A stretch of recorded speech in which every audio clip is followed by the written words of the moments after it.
In the area of the town of Botoshani, our regiment was stationed in the forest west of the village of Sendrini. The soldiers were engaged in combat training on a specially equipped training field. The summer of the 4th year of the war promised to be very hot and dry. On the front roads, ridden by the wheels of cars and military wagons, ploughed by the tracks of tanks and armoured personnel carriers, the dust, sometimes rising up the column, covered the sky with a grey veil, and then the sun peeped through it faintly, as in a fog. In the fields overgrown with weeds and rarely sown, the gusty wind whipped the unripe ears. The famous Moldovan orchards and vineyards looked unsightly, covered with thick dust, as if with ashes after a great fire. Fruit trees, looking like grey-haired elders, bent down and bent over, lined up in uneven rows behind gnarled fences and dilapidated hedges. I remember well how the commander of the division, Guards Major General Sanfirov, came to our regiment. He conducted with the 2nd Rifle Battalion a demonstration tactical exercise with live firing on the theme, the attack of a reinforced rifle battalion of the 1st echelon on the long-term, heavily fortified defensive strip of the enemy. I had to worry a lot, but everything went well. Guards but not pumped up and did not fail their commander. After the end of the exercise, the general announced the personnel of the battalion of gratitude for conscientious attitude to training. And a week later I received a call from the division headquarters and warned that the regiment will come to the commander of the 32nd Guards Rifle Corps, hero of the Soviet Union, Guards Lieutenant General Alexander Rodimsev. I have never met this illustrious military commander, who in 1937 received the Gold Star and the Order of Lenin for the bravery and courage he showed in Spain, where he was a volunteer advisor. But I, like many others, was well aware of the outstanding role played in the Battle of Stalingrad by the famous 13th Guards Rifle Division, which was then commanded by General Rodimsev. The legendary commander was always for us an example of military valor and excellent commanding skills. In my imagination, he seemed to me a man of mighty physique, authoritative, strict, demanding. But I met a man of medium height with a simple and very good-natured face near the CP of our regiment. He listened to my report, then warmly, fatherly greeted me and other officers of the regiment. 34 years later, I read the memoirs of our commander, Army General A.S. Zhadov, and was surprised to read. Zhadov was surprised at the precise characterization he gave General Rodimsev in character. Alexander Ilyich was somewhat soft, cautious, never made hasty decisions, and announced them only after a comprehensive analysis of the situation and discuss it down to the smallest detail with his Chief of Staff, with the chiefs of the branches and services. The adopted decision was always implemented with persistence. General Rodimsev was so highly appreciated and respected not only by the commander of the 5th Guards Army. Alexander Ilyich enjoyed great authority and love in the corps, and in divisions, and in regiments.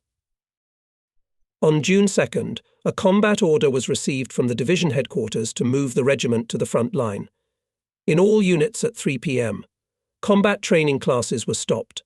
Exactly 2 hours later, the regiment lined up in a marching column and moved in the direction of Dumbrova Rota, Kodary, Fokriali.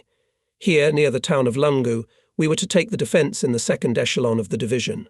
Together with the commanders of battalions, companies, batteries and staff officers, I went to reconnaissance of the terrain. Knowing that the regimental defence area was in range of enemy artillery and mortar fire, I took precautions. But unfortunately they were not enough. The commander of the 8th Rifle Company, Guards Lieutenant Podkopayev, was wounded in the leg by a mine fragment. I decided to place the regiment's CP in a grove, half a kilometre south of the village of Fokriali. On June 7th, engineering work to improve the occupied positions was stopped due to the fact that the regiment occupied a new area of defence already in the 1st echelon, replacing the units of the 512th Independent Machine Gun Battalion. The 2nd and 3rd Battalions, which made up the 1st echelon, positioned themselves in prepared trenches and trenches north of Yerbiki, Bamechi. An observation of the enemy and a study of his fire system was organised. The Germans now and then conducted rifle and machine gun fire on our front line, occasionally undertook artillery and mortar fire on the positions of the 2nd echelon and PAG firing positions. On the northern outskirts of the village of Yerbichi, in a grove which in its configuration resembled a boot, and therefore was so named by the fighters, our observers found an enemy tank. We also noticed a large movement of enemy vehicles on the highway in the area of Podjul, Iolai in the direction of Iasi and back. Individual vehicles often entered the road to Yerbakovici and returned back. The nature of the cargoes could not be ascertained due to the thick dust. There were more and more cases of Romanian soldiers coming over to our side. I do not remember who was the first to inform me that the Allied peaks landed on June 6th in northern France. But frankly speaking, this news did not excite me. And not only me. After all, there had been talk of a second front almost from the very beginning of the war, back in the difficult year of 1941. And only almost 3 years later, the troops of the United States and England appeared in Europe. In conversation with soldiers, sergeants, officers on this occasion could hear these words. At last the Allies are swinging. They are afraid of spilling unnecessary blood. Now we can cope with the fascists without them. They want to eat the victory pie with us, but where were they before?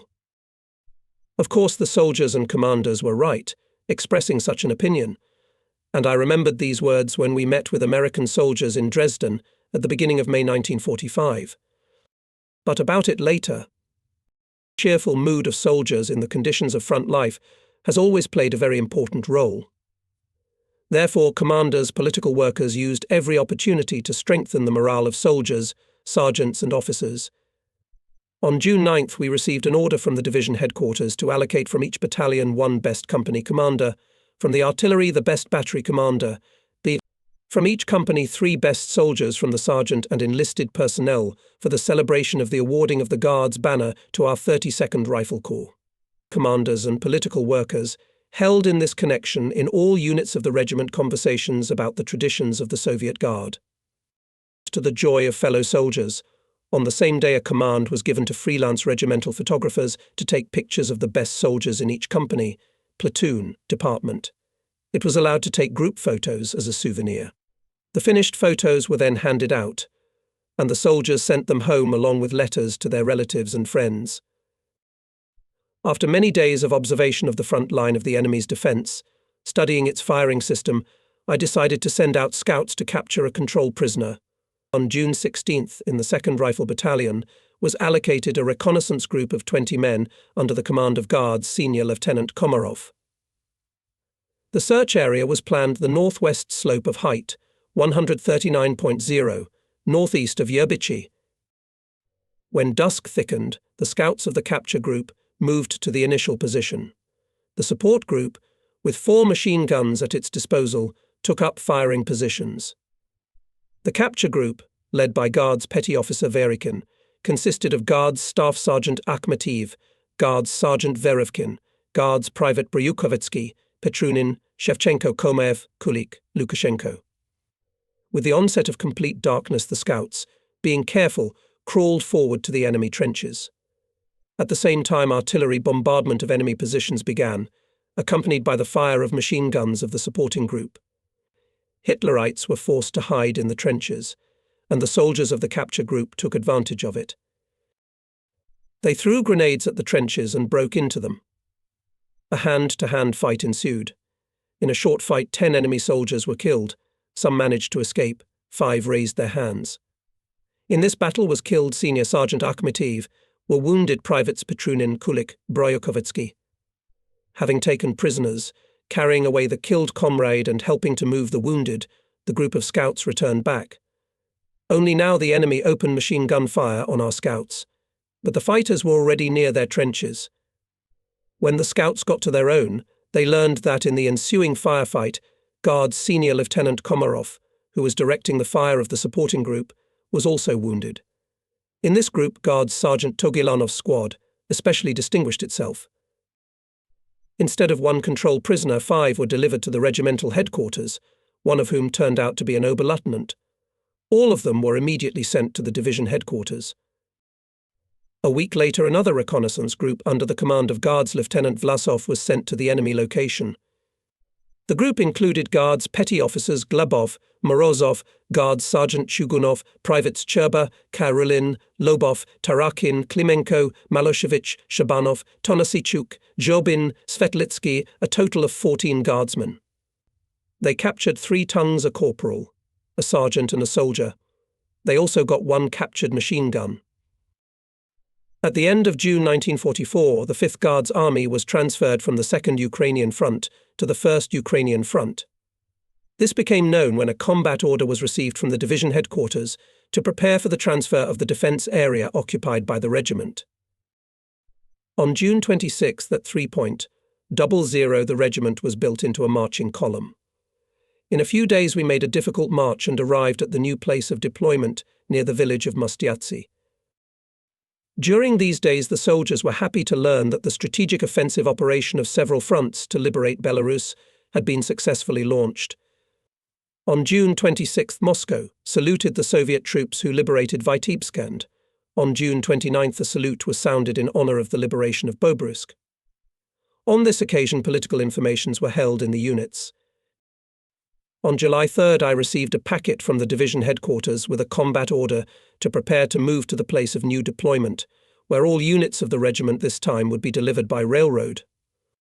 In a short period of time to the railroad station Feleshti were brought planks for the equipment of 20 wagons, fully prepared fodder, firewood for camp kitchens, and much more.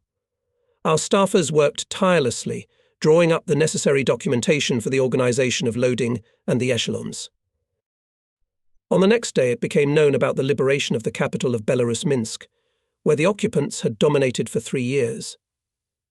The order of the Supreme Commander-in-Chief, dedicated to this remarkable event, received by radio, caused great enthusiasm among everyone.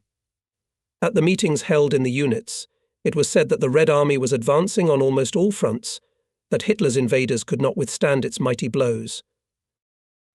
"And we would rather go into battle," exclaimed the soldiers. "Let's give the heat to Hitler." On July 4 the regiment made a march from Mostiatsi to the station Feleshti.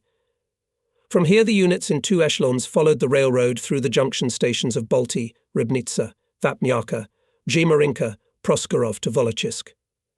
From here, on July 12, after a short rest, we left in 2 columns in the direction of the town of Skalat, located southwest of Ternopil, and late in the evening the columns joined at the crossroads of highways 1 kilometer northeast of this city. Further on the regiment headed along the route Skalat, Kishvo, Poznanka, Dnila, Josifoka to Mikhailovka. This small place was surrounded by forest on almost all sides. The regiment camped on its northwestern edge, and on July 14 all units began combat training. 2 days later was scheduled review of the combat readiness of the regiment, which was conducted with the participation of Staff Officers Division Commander Major General I. Sanfirov. After dinner here on the forest edge, the division amateur art ensemble performed the soldiers. With a good mood, the soldiers left after the concert. I don't know why, but that evening I especially felt a sense of deepest respect for all these people who had already seen and experienced so much, my fellow soldiers, my combat comrades. July 19th, in the location of the camp of our regiment, held a general building of the division on the occasion of awarding it the Order of Suvarov I degree. Let me remind you that the division was awarded this order in January 1944 for participation in the Kirovograd operation. The commander of the 32nd Guards Corps, Guards Lieutenant General A.I. Rodimsev, came to us again. Ode addressed the soldiers with a short congratulatory speech, and on behalf of the Presidium of the Supreme Soviet of the USSR attached the Order of Suvarov to the Battle Guards banner of the division. In his response speech, Major General I. Sanfirov of the Guards said, "Blessed with the Suvarov star, we swear to beat the enemy with renewed vigor. We swear to destroy him in his own den." Then passed the improvised tribune the most distinguished guardsmen of the past battles marched by platoon. Among them were the best soldiers of our regiment. It was at this time, in the second half of July 1944, the troops of the 1st Ukrainian Front, the second echelon of which was the 5th Guards Army, from the area of Ternopil went on a decisive offensive, and, having defeated a large group of the enemy in the area of Brody, at the end of July liberated the city of Lvov. Developing the offensive, they forced the San River, and the fighting began to unfold in Poland. We already knew that on July 21st, the Polish Committee for National Liberation, the temporary executive body of power in the country, was formed in Chelm. Its creation expressed the victory of the People's Democratic Revolution in Poland. The newspapers published the PCNL Manifesto, which contained a program of fundamental political and socio-economic reforms in the country being liberated from fascist oppression. And at the end of July, the deputy regimental commander was summoned to a meeting in the political department of the division in connection with the withdrawal of Soviet troops into Poland. There Ivan Efimovich Poltorak was familiarized with the appeal of the Military Council of the First Ukrainian Front to the Polish people.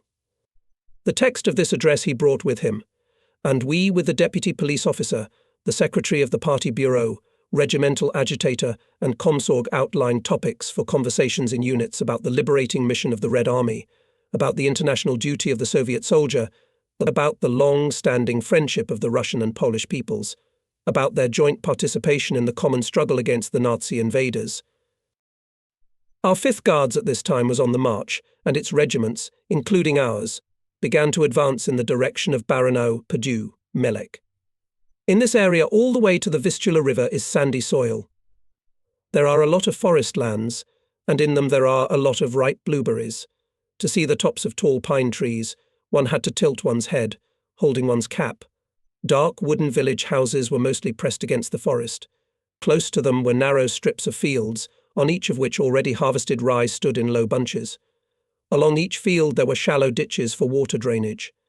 Tidiness and order reigned in the cramped farmyards. Poles, in white shirts and black vests, took off their wide-brimmed hats and smiled welcomingly. Dobrzy dizen, panov towarzyszy. Dziękujemy bardzo, ziprodisli. The inhabitants brought out buckets with cool well water, treated our soldiers with apples and pears. Regiments' subdivisions passed one village after another by forced march. The front was humming closer and closer to the front line, and the front-line soldiers were sure of it. It really was a short walk away. The hard 10-day campaign, which took a lot of strength, was over. In the early morning of August 4th, we arrived in the area of Napa and took up the defence in the area of Taints, Ruzino. By this time, the situation here was very tense. At the end of July 1944, during the Lvov-Sandomir operation, the advanced units of the First Ukrainian Front reached the Vistula River and crossed it, capturing a small bridgehead on the left bank near Sandomir. By the end of August 1st, the bridgehead was extended to 30 kilometers along the front and 20 in depth. The enemy did not want to put up with it, and on August 2nd attacked our troops from the north and from the south, along the right bank of the Vistula River in the direction of Baranow, where was our main crossing point across the river. He wanted to cut us off from the main forces at any cost and destroy our troops on the bridgehead. During 3 days there were intense battles to repel enemy strikes on August 4th, and was introduced into the battle of our 5th Guards Army, so we again found ourselves in the heat of battle. On the same day, in the afternoon, before we had time to properly entrench, battalions of the 1st Echelon boldly attacked the enemy and threw him back behind the line of the railroad. The enemy took positions at the boundary of Padev, Pitbally and strong rifle, machine gun and mortar fire, supported by 6 tanks, and 4 armoured personnel carriers delayed the further advance of our soldiers. We had to entrench on the occupied line. The Germans, with the support of tanks, fiercely counterattacked, and after one of the counterattacks, the rifle company of Guards, Senior Lieutenant Baranov from the 3rd Battalion, was for some time cut off from their own. Having learned about it, I ordered the commander of the anti-tank battery, Guards Captain Radchenko, to urgently come to the aid of his battle comrades. Having turned the guns on the move, the artillerymen began to hit the enemy tanks with direct fire. Enveloped in flames, 2 cars became as halted. Several others fell back. Guards Senior Lieutenant Baranov raised his men in the attack, who managed to hold out until the approach of anti-tankers, and after a fierce battle by the morning of August 5th, the railway station Padev was liberated from the enemy. Company Commander Guards Senior Lieutenant Baranov, on the eve of the battle, was accepted as a candidate for the All-Union Communist Party, was awarded the Order of Patriotic War II degree. The regiment took a new line at the intersection of dirt and railroad near the station. The reconnaissance sent forward reported that there was no enemy in the nearest settlements Kenblov, Tarnuvek. All our units moved further in the western direction, approaching the Vistula, and in the afternoon came to the right bank of the river. Its width reached here 250 and depth more than 3 meters. At 17:00, the regiment began forcing the river in the following order. First went the 3rd Battalion, a company of APC and a battery of 45 guns. Second, the 2nd Battalion and a battery of 76 guns. Third, the 1st Battalion. The rest of the units crossed to the left bank of the Vistula following them. Watching from my temporary command post over the course of the crossing, I noted with satisfaction with what diligence and perseverance the soldiers overcame the water obstacle, showing ingenuity.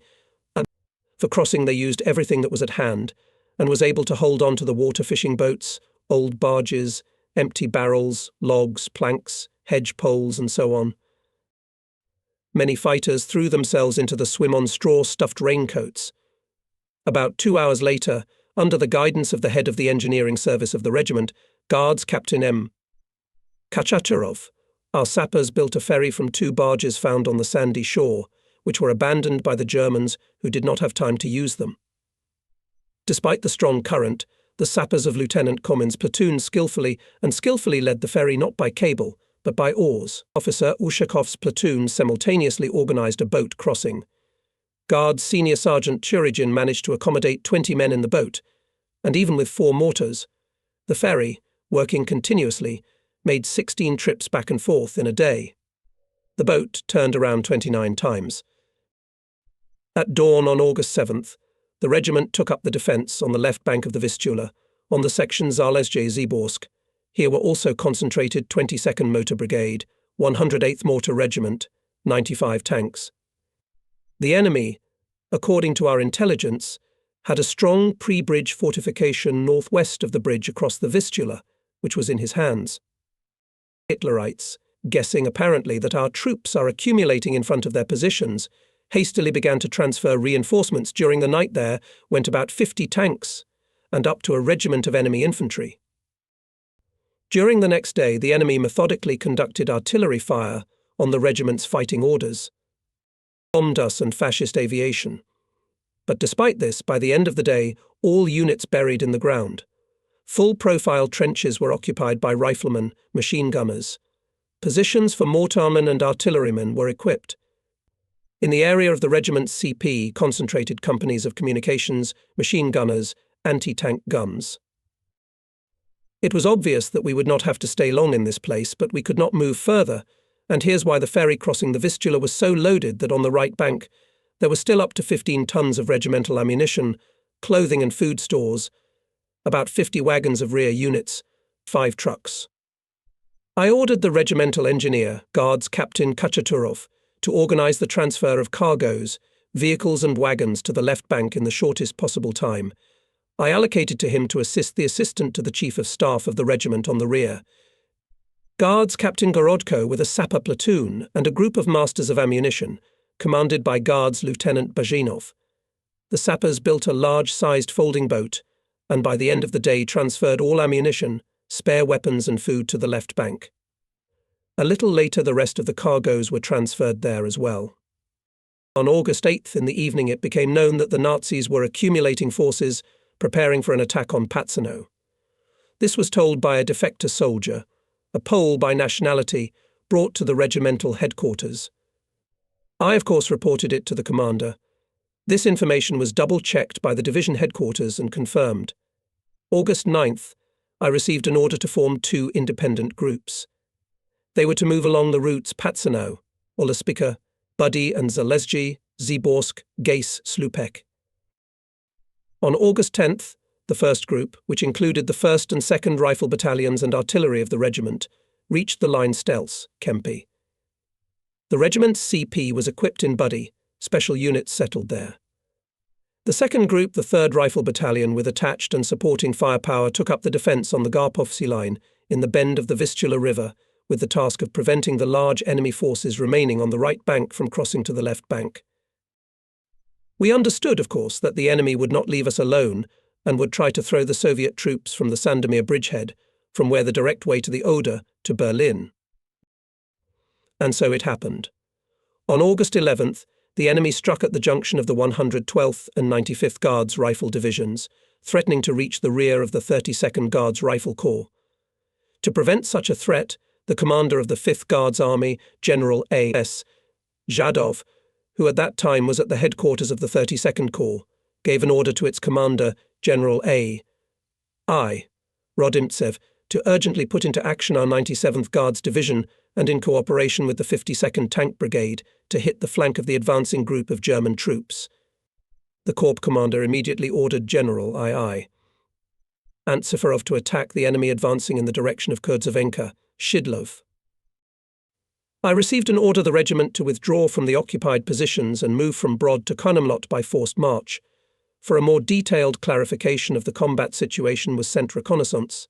In the forest near the village of Grozibo, the regimental scouts unexpectedly encountered German reconnaissance. The fight was short and not in favour of the Germans. Enemy spies were forced to retreat, but not all of them.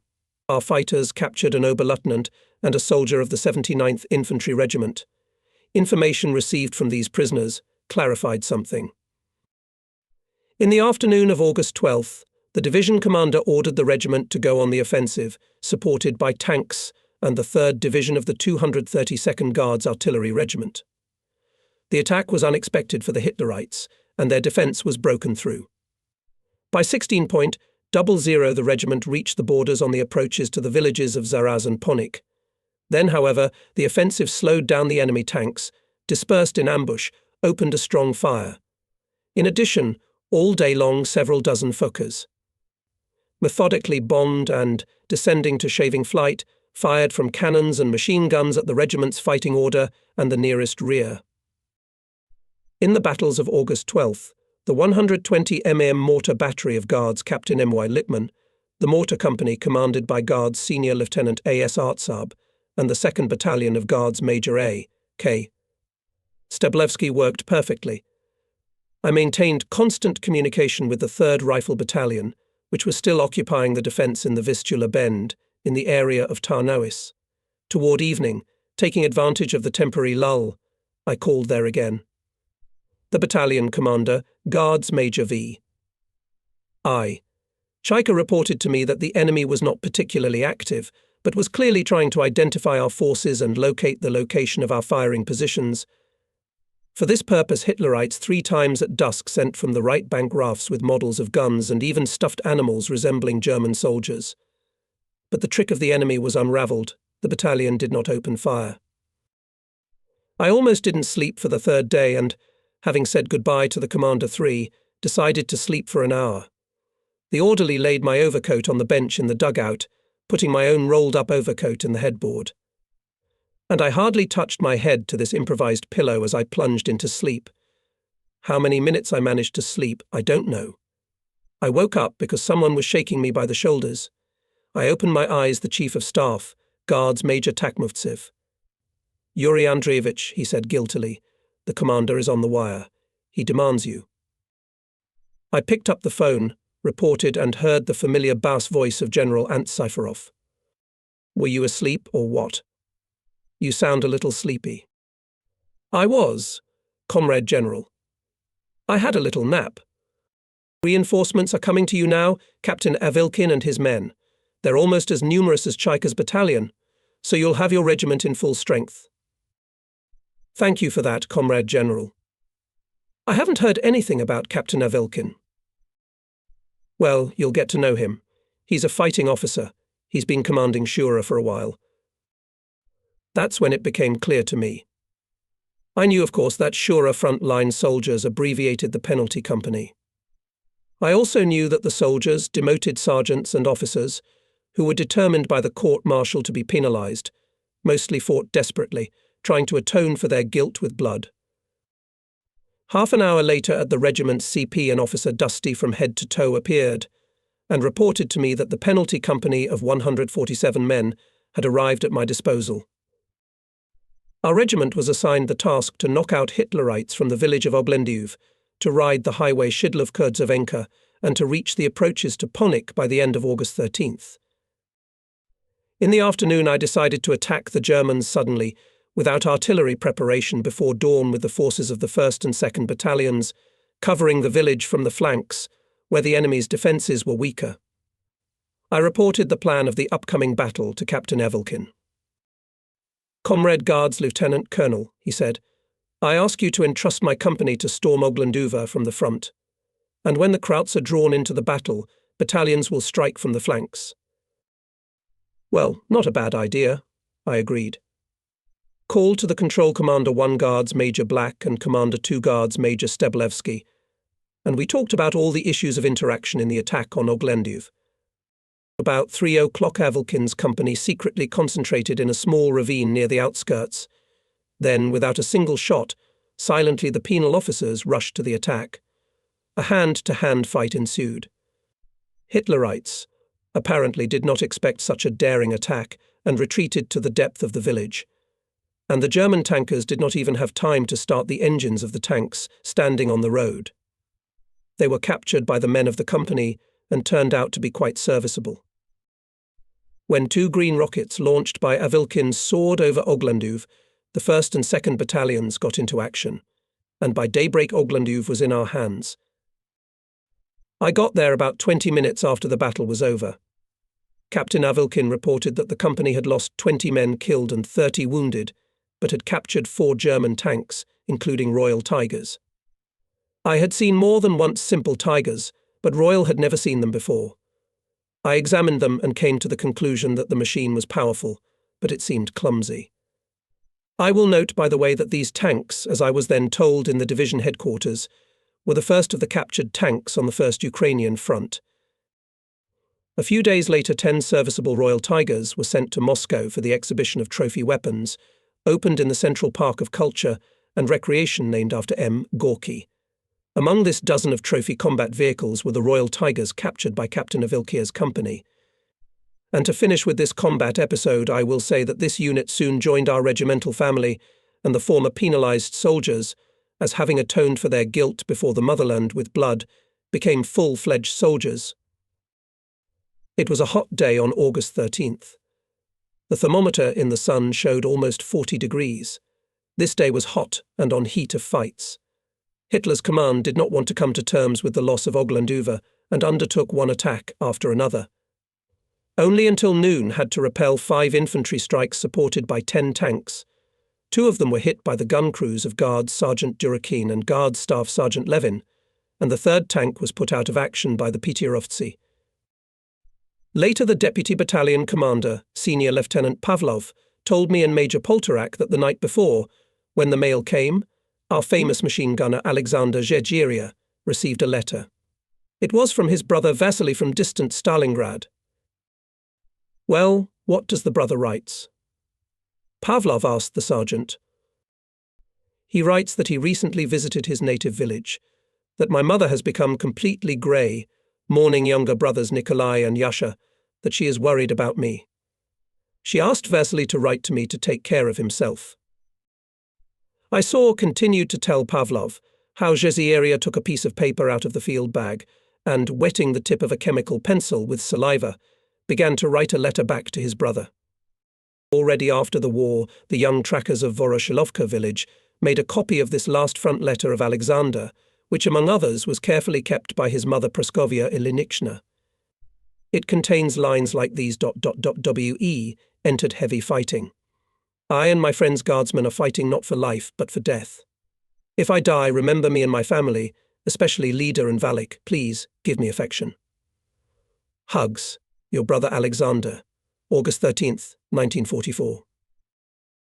On August 13th, Alexander Zageria distinguished himself again, and on the same day he died. As in the evening, the battalion's commander, Guards Senior Lieutenant M.A.N. Varaka, reported to me and the deputy politician, the case, according to him, was as follows.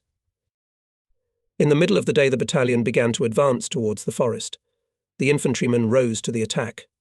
Zageria, with his Maxima formation, moved forward, took a convenient position, and, having opened and aimed fire, what is called, mowed down the Germans. Finally, they trembled and began to run away. "Look, they are dragging away," shouted the soldiers of the regiment. "They are falling, but not all of them," Alexander calmly said, and showed on dozens of Hitler's soldiers killed by him. At that time, a German tank, standing in ambush in the forest, opened fire on the sergeant's machine gun. After the second shell burst, sent from the tank cannon, the Partok saw how the machine gun was thrown away by the explosion, and Zageria fell down on the side, grabbed his right side. Machine gunners Fedorov, Lunev and Sivak rushed to him. They unbuttoned his uniform, lifted his head with their hands. The wounded breathed heavily and intermittently. The ground under him was soaked with blood. The soldiers quickly tore individual bags and began to bandage the sergeant's chest. Varaka ran up. "Be patient, Sasha," he said. "Be patient. Everything." Zageria said quietly and panting, whispered hotly, "Beat the bastard. Fascist for our desecrated land, as I beat him." "Aye." These were Alexander's last words. Varaka immediately took out of the clipboard the form of a zipper leaflet and wrote on it, "Guardsmen, friends. The hero gunner, communist Alexander Zageria, died. Our Sasha is dead. Forward to the enemy. Let's avenge Zageria," and sent a leaflet through the trenches. And the first farewell salute to the dead hero was 5 volleys of our guards' mortars, which fell on the heads of the fascists. It was the beginning of the artillery preparation before a new attack. Ahead was the village of Konimlot. After a short but brutal battle, it was liberated from the Nazis. In this Polish village, behind the fence of the church, the funeral of the hero machine gunner Alexander Zageria, our glorious battle comrade, took place. On the lid of the coffin, covered with kumak, the warrior's helmet, autumn flowers, asters. A funeral meeting was held. To the burial place the coffin was carried in the arms of the officers of the regiment. Threefold salute, a volley of machine guns and rifles, was the last military honor to the valiant son of our fatherland. On the obelisk in Russian and Polish languages later was embossed the inscription, "Hero of the Soviet Union. Guards Sergeant Alexander Efimovich Zageria died a brave death for the liberation of Poland from the German invaders on August 13, 1944. Still do not have time to fade flowers on the grave of the hero. His Maxim machine gun, No. 0184 of 1943, which was received by the regiment in the last days of the Battle of Stalingrad, was repainted, and an inscription was made on the plate that it belonged to the hero of the Soviet Union, A.E. Cheza. At the end of 1944, I received an order to send this machine gun to Moscow. Since then, it became an exhibit of the Central Museum of the Armed Forces of the USSR. The title of Hero of the Soviet Union was awarded to A.E. Zageria a month after his death. Then he was forever enrolled in the lists of the 289th Guards Rifle Regiment. Objectively assessing the current combat situation by mid-August, I reported to the division command that the area defended by the regiment reached 6 kilometers along the front, so it is advisable to return from the bend of the Vistula 3rd Rifle Battalion. The commander agreed with this, and by the evening of August 14th, Guards Major Chaika reported to me about the arrival of the battalion. Before dawn on August 15th, as the reconnaissance sent by me showed, the enemy had withdrawn from his positions and he was no longer in Kurdzavenka or Jablanica. However, at times the enemy was firing rifle and machine gun fire from the area of the Sidlo-Korytnica road. On August 19th, in all units of the regiment, the soldiers proudly read the order of the Supreme Commander-in-Chief of August 18th, 1944. The words of the order had a direct relation to us, participants of the battles on the Sandomir bridgehead. The troops of the First Ukrainian Front, having forced the Vistula River near Sandomir as a result of persistent fighting advanced up to 50 km, expanded the captured bridgehead on the western bank of the Vistula to 120 km along the front, and today, on August 18th, stormed the city of Sandomir, an important stronghold of the German defence on the lazy bank of the Vistula. In the order it was noted that the troops of Generals Zhadov, Rodimsev, Sanfirov, and many others distinguished themselves in the battles of forcing the Vistula and for the capture of the Sandomir bridgehead. In commemoration of the victory, one stated further, in the order compounds and units, that the most distinguished in the battles during the forcing of the Vistula and for the possession of the Sandomir bridgehead, to submit to the naming of Sandomirsky, Vistula, and to be awarded orders. Our regiment was also presented to the name of Vistula Regiment. On the same day, another joyful news was received with great enthusiasm. The troops of the 3rd Belarusian Front reached the border with Germany. The Slavic brothers have reached the German land, said the soldiers with pride. Now hold on, Hitler.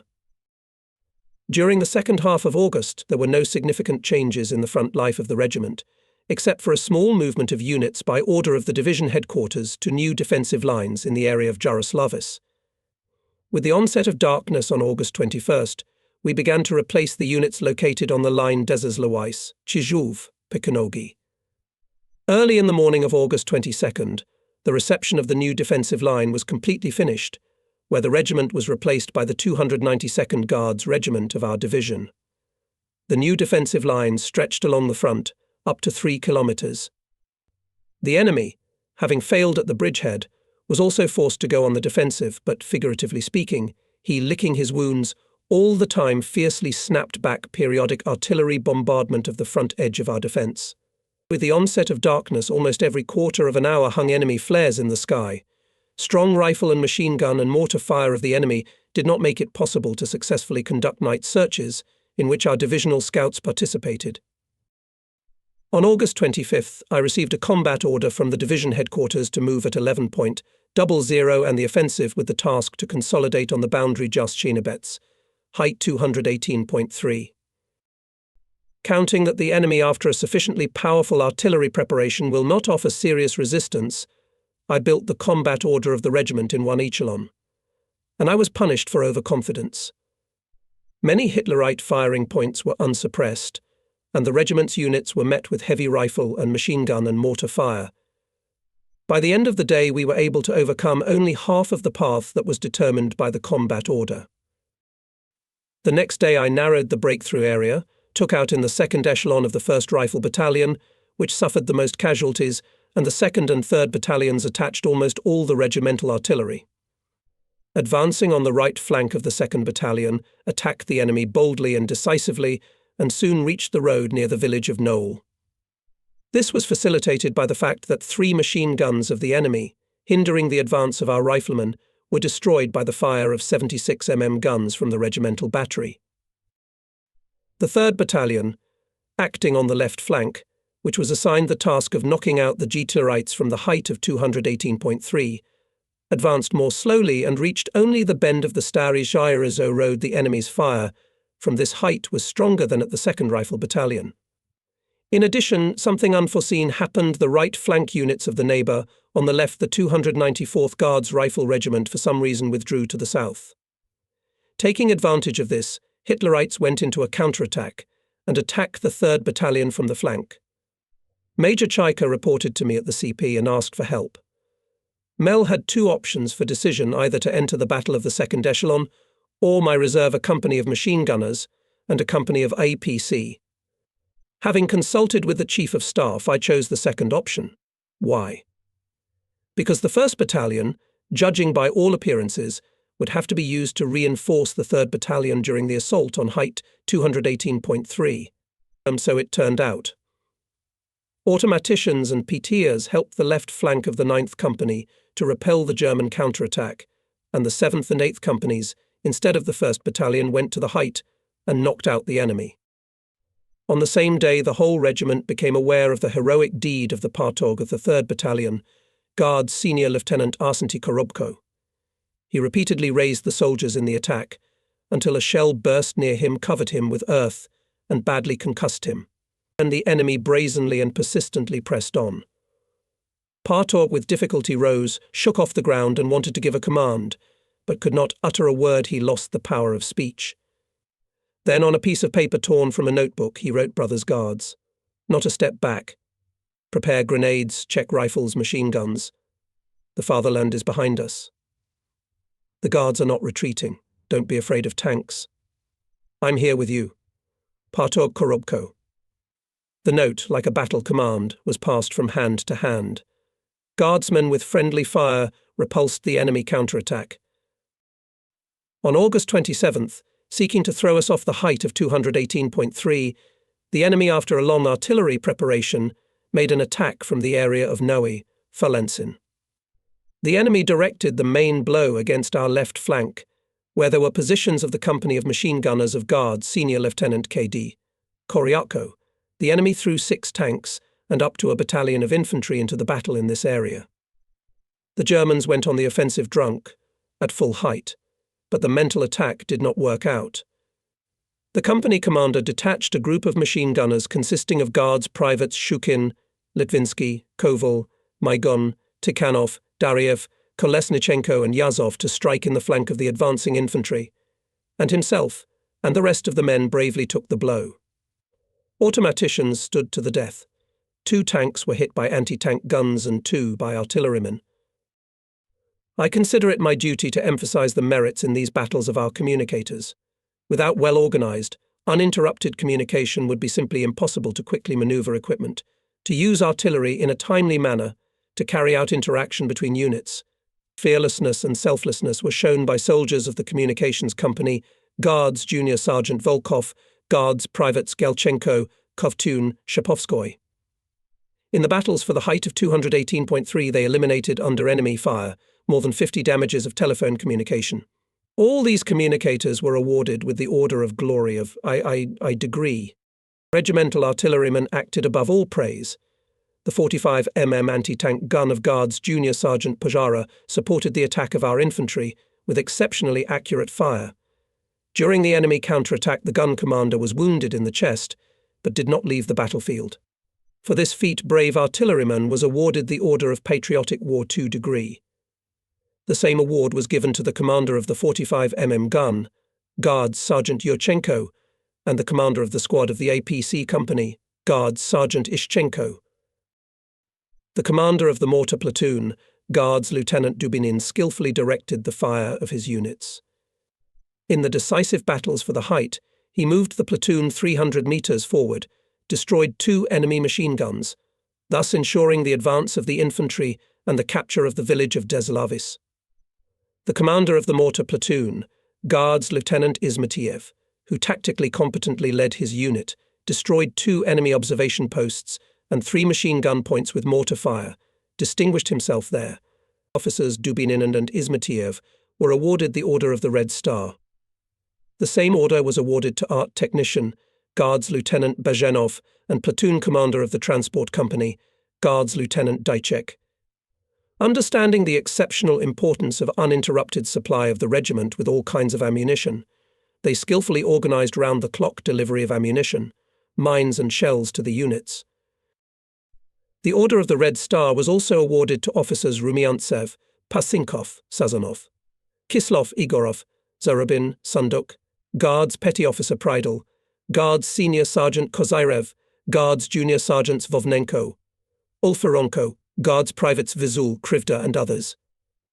The Order of Glory of the I degree was awarded to riflemen from the 3rd Battalion, Guards Privates Polyansky and Chernishev, who, despising death, were the first to break into the enemy trenches, killed 5 enemy soldiers by fire, and 1 was taken prisoner.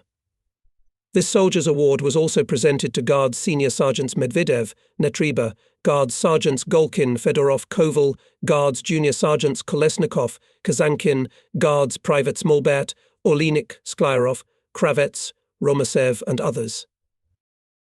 At the end of August, the 3-year anniversary of the formation of the 97th Guards Division was celebrated. There were rallies in units and subdivisions, where heroes of long ago and recent battles spoke. In our regiment there was a meeting of veterans. It was held in a large former manor house. On the walls of the most spacious room watercolour portraits of our heroes, including a portrait of A. Jedzhiri. There is also a scheme of the combat path of the unit, diligently made by our frontline artists' designers. I congratulated the soldiers on the anniversary of the division and gave the floor to the Chief of Staff, Guards Major Takhmovtsev, who announced the orders for the division and regiment. On the combat path of the division told the Partog of the regiment, Guards Major Guy Borozenets. I listened to Grigory Ilarionovich, and in my memory recalled the battles near Rostov-on-Don and near Kharkov, near Stalingrad and the Kursk Bulge, on the Dnieper and the right bank Ukraine. Behind the curtained windows was a warm summer night, and only the muffled rumble of artillery cannonade, coming to us, reminded us of the formidable everyday life the war. In connection with the anniversary of the division, it was decided to write a greeting to the workers of the Stavropol region. In this letter, which was soon sent to the toilers of Stavropol, the guardsmen told about their successes in combat and the exploits of the most distinguished soldiers and commanders, expressed their unshakable confidence in the complete defeat of the Nazi invaders. The fall of 1944 came for us somehow imperceptibly. Maybe because the leaves of trees, dried up by the summer heat, turned yellow much earlier than usual. Or maybe it was because nature, for all of us, who had gone headlong into the front life, full of nervous and physical tension, had fallen into the background. And yet we really felt the approach of autumn weather, when cold rains began to water the earth thirsty for moisture. At the beginning of September there were strong thunderstorms, it became noticeably colder, dusty roads became unpaved. Our front life in September began the same as it ended in late August. The regiment occupied the former line of defence in the second echelon. The enemy, as it was said in official reports, was not active. There was already quite boring to all gun and machine gun and mortar firefight. As always, in a state of full alert were our scouts. In another night search I ordered to go to the capture group, led by a former Scout Guard Sergeant Rodimsev, and 2 groups of cover under the command of Guards Staff Sergeant Nestorenko and Guards Sergeant Antonenko. And also, as always, the preparation for the search began with the study of the selected for reconnaissance area of enemy positions. By the flashes of gunfire, senior groups accurately determined that behind the front edge of 4 separate peasant houses was an enemy machine gun point. "We'll take a control prisoner at that machine gun," said Guards Sergeant Rodimsev calmly, handing binoculars to Guards Staff Sergeant Nestorenko. "Yes," the latter agreed, looking into the distance. "You can orient yourself well here." When dusk thickened, the scouts in pairs began to move behind their commanders. Each of them had 4 grenades, a machine gun, and an army knife. When the enemy trenches were not far away, the area was illuminated by the light of a flashed rocket. Sprawled on the ground, the scouts for a minute froze in place. Nestorenko noticed that the rocket launch site is much farther away from the German trenches. Did the Krolts really leave for the night? He thought and began to listen. Not a single sound came to him. The senior sergeant crept noiselessly close to the trenches. Near them lay kettles, satchels, but there were no Germans. At the conditional signal, scouts crawled further behind the front line to the 4 houses. Nestorenko's assumption was justified. When our fighters were already 50 meters from the outermost house, again very close to the rocket soared. In its light, scouts clearly saw a machine gun standing at the fence, and away from him one after another 4 dugouts. Forward. Softly, but clearly, as soon as the rocket went out, the command was given by the commander of the capture group, Sergeant Rodimsev, and immediately grenades flew into the location of the Germans. From all sides our soldiers' automatic rifles rumbled.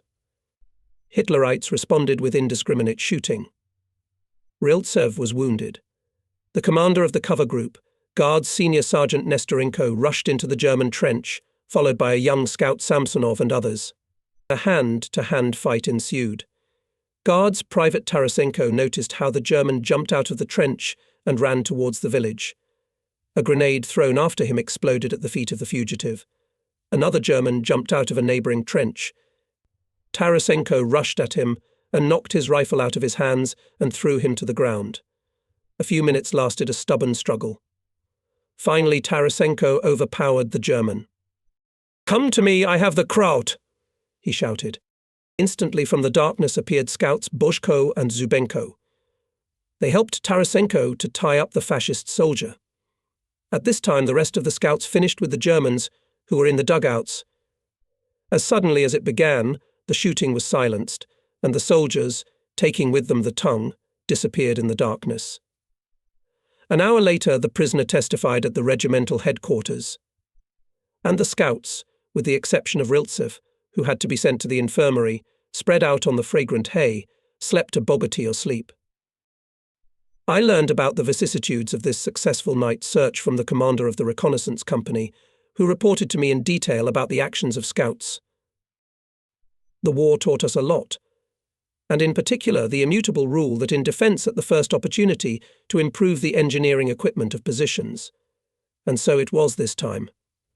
But as soon as the soldiers began to work with shovels and dust rose above the trenches, the enemy immediately opened artillery and mortar fire. Several men were wounded. Then I ordered to carry out engineering works only at night. And in order to speed things up, I involved soldiers of the regiment's units and rear units. About the intensity of these works can be judged by these figures, taken by me from the combat report to the division headquarters, sent September 1st at 10:00.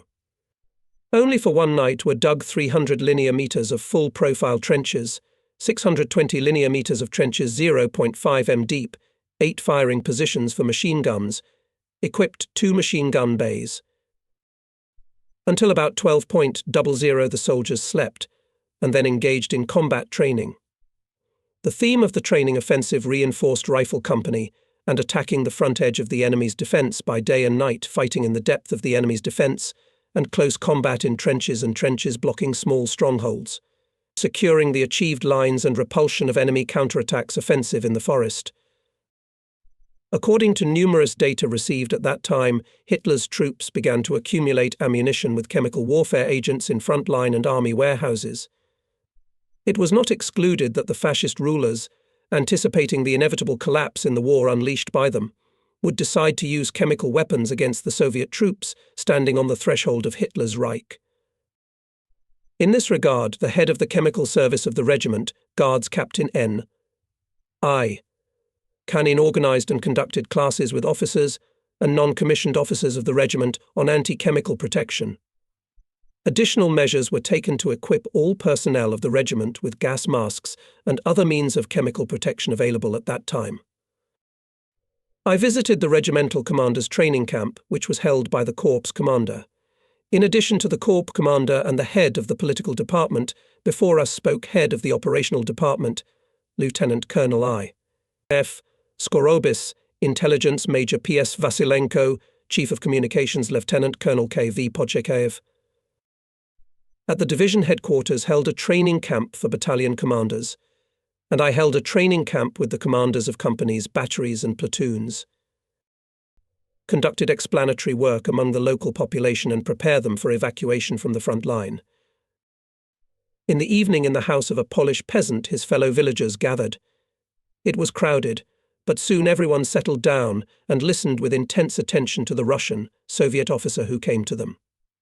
The agitator of our regiment, Guards Captain Semiglazov, with the help of an interpreter, told the audience about the aims of the Red Army's entry into Poland, about the formation of the Polish National Liberation Committee, and about the attitude of the Soviet Union towards Poland.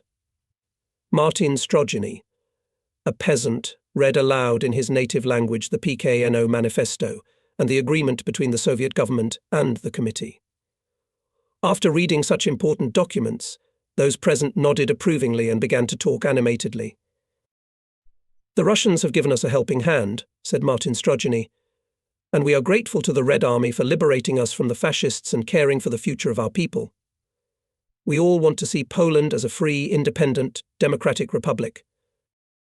Captain Semiglazov answered the questions of the Polish citizens thoroughly. The conversation lasted until late in the evening. The peasants left satisfied. In the area where the regiment was located, 3 commandant's offices were organized, whose duties included sending people out of the combat zone and guarding their property. In a short time, more than 200 households were liberated, and the number of evacuees amounted to about 1,500 people. On September 8th, the regiment received the order of the Supreme Commander-in-Chief No. 295 of September 1st, 1944, by which the 289th Guards Rifle Regiment, among other units that distinguished themselves in the battles for the capture of the Sandomir bridgehead, was awarded the honorary name of Vistula. Rallies were held in all units. Guardsmen gave their word to beat the enemy even harder in the upcoming battles. On the same day at the regular party meeting, the communists of the regiment discussed the state of party political work in the units and further tasks of the party organization. The report of the regiment's Deputy Commander for Political Affairs, Guards Major Poltorak, the speeches of Guards Captain Shildyov from the Political Department of the 97th Division, Guards Senior Lieutenants Artsab, Pavlov, Guards Privates Kapustin, Cherva and others permeated one common thought. All party political work should be aimed at ensuring the complete defeat of the hated enemy. Every communist must also be an ideological fighter. Communist soldiers, first of all, commanders and political workers, explained to their fellow soldiers the reports of the Sovinform Bureau, held talks, answered the questions of the soldiers. They also, as a rule, issued handwritten zipper leaflets which reported on the exploits of fellow soldiers, soldiers of other parts of the division. At the meeting it was noted that the regiment noticeably increased the influx of applications from soldiers who distinguished themselves in battle, asking to be accepted into the party and Komsomol. In August, 43 people were accepted as candidates for membership in the All-Union Communist Party of Bolsheviks, and 51 people were admitted to the Komsomol. Battalion Commander Major Chaika, commander of the Company of Machine Gunners Guards Senior Lieutenant Koryatko, Platoon Commander Guards Lieutenant Vlasov became party members. I knew that the machine gunner Alexander Zageria, who died on August 13th, was posthumously presented to the title of Hero of the Soviet Union.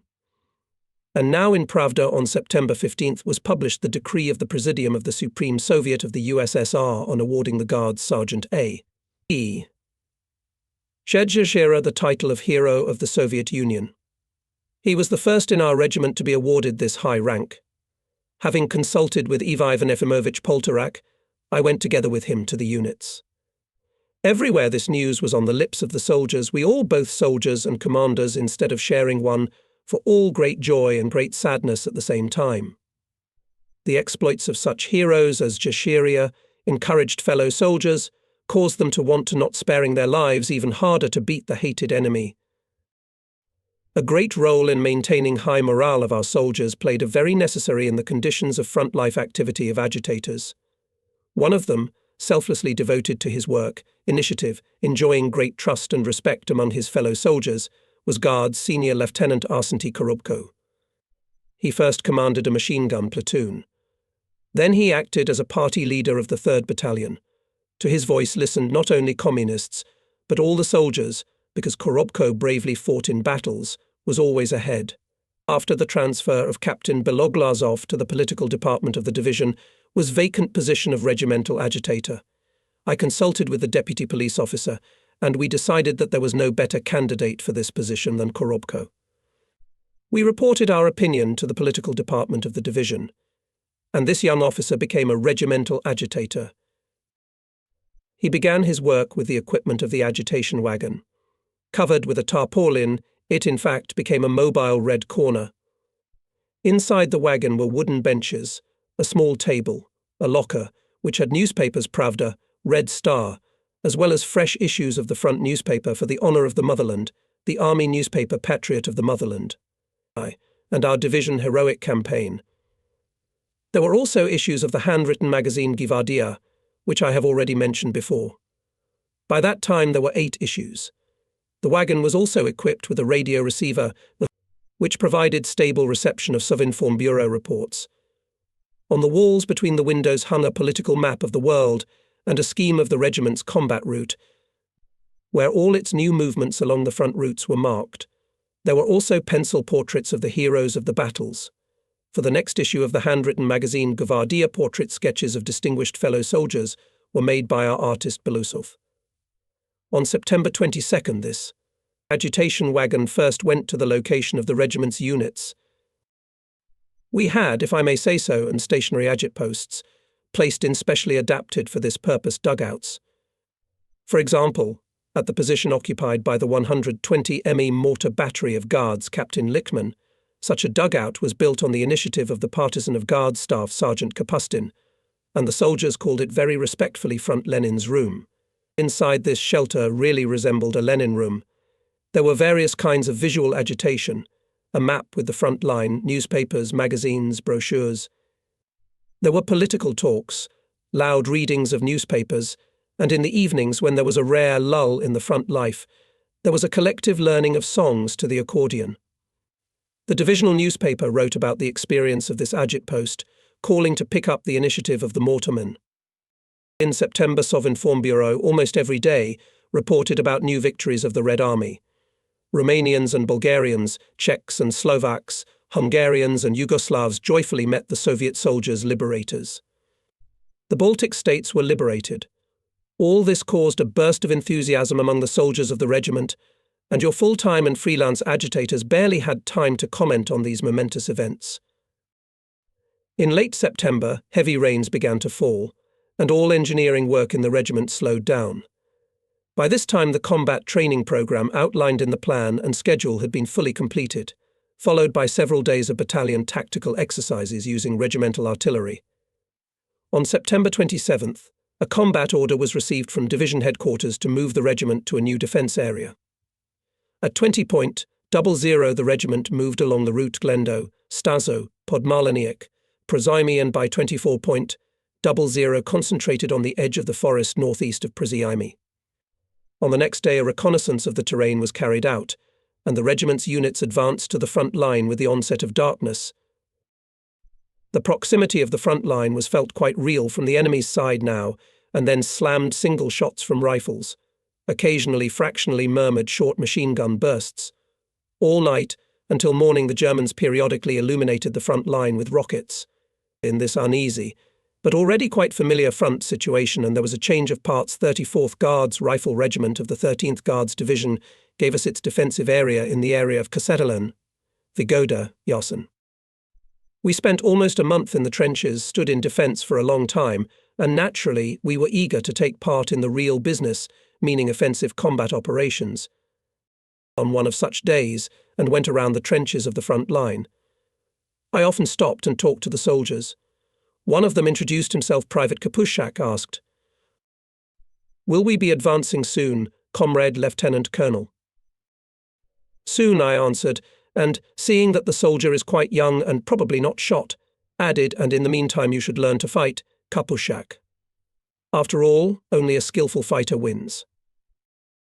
The company commander confirmed that Vasily Kapushak had arrived to the regiment recently, after the liberation of the Stanislav region, where he lived in a village. His sister Katria was tortured by the fascists, said the company commander, and the soldier is eager to fight to avenge them. A week passed, maybe even more, and here in the combat report of the commander to the regimental headquarters, I meet Kapushak's name. On the attempt of Germans to attack our positions, the soldiers of the battalion answered such a swift blow that Hitlerites, retreating, had to wade across a small river. Vasily Kapushak showed skill and tactical cunning. Ahead of the retreating, he, together with soldiers of the machine gun crew of guards, privates Poshtinuk and Grinko, quickly crossed to the other bank. And as soon as the Hitlerites came out of the water and climbed the hill behind the hillside, Kapushak from ambush hit them with a machine gun burst. The soldier saw how the first Germans killed by him fell down, and in his heart he rejoiced his sacred revenge on the enemy was accomplished. Then the second group of Hitlerites appeared. Quickly changing the position, the machine gunner again opened and aimed fire. The fascists came to their senses and began to fire from mortars at the machine gunner's position. Kostya Poshtanuk, a fellow countryman and friend of Kapushak, was wounded by a mine fragment. Soon Taras Grinko was killed. It was the first death, the first loss of a battle friend that happened before Vasily's eyes. At first he was even confused and helplessly said, "How can it be, guys? How can it be?" But the momentary confusion was replaced by a rush of indomitable anger. Kapushak clenched the handles of the machine gun and did not stop firing until the surviving fascists began to withdraw indiscriminately. Combat presented Kapushak for the first combat feat to the Order of Glory. I agree. I supported this presentation, and soon the first award appeared on the young machine gunner's uniform. On September 29th, was summoned to the division headquarters by the commander of the Regimental Reconnaissance Platoon, Guards Petty Officer L. Vinagradov. I personally knew the reason for this summons, but whether or not Alexander guessed why he was summoned, I did not know. In any case, he kept calm, was as taut as always, except that in his brown eyes shone cheerful sparks. I guessed probably. On this day, the division commander, Major General Major Sanfirov, first presented him with the epaulettes of a junior lieutenant, and then the Order of Glory, first class, and congratulated the first in the division, full cavalier of this honourable soldier's order. He was also handed a letter of greeting from the division command, which included the following words to you, the first full holder of the Order of Glory of our division, courageous and fearless hero of our beloved motherland. The division command sends warm, heartfelt, Combat greetings and shakes your bogatia hand. We are confident that you will educate dozens of courageous and experienced scouts, pass on to them your wealth of experience, and by your heroism, courage and bravery will glorify in battles our battle guards' banners. Vinagradov remained a guest of the division commander for several days.